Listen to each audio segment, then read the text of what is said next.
L'audience aurait duré 3 heures, 3 longues et difficiles heures pour toute la famille de Gatien. Une audience au cours de laquelle partie civile et défense se sont confrontées et ont chacune défendu leur position, la responsabilité de chacun dans ce dramatique accident de la route.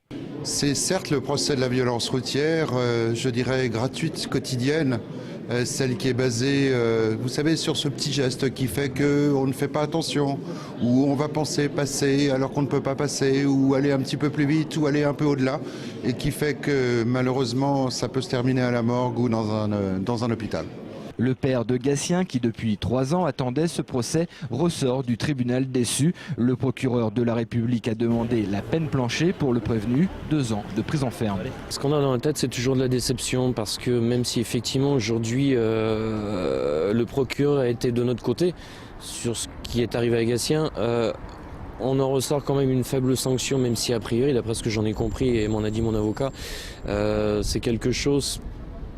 C'est la peine planchée, voilà. Donc moi c'est ce que j'aspirais aujourd'hui. Maintenant c'est peut-être pas la quantité au niveau des années d'incarcération qu'il pourrait avoir, mais si aujourd'hui il pouvait obtenir, enfin il pouvait avoir la peine planchée, ça nous permettrait un petit peu de tourner la page complètement, même si elle serait avec nous au quotidien, quoi.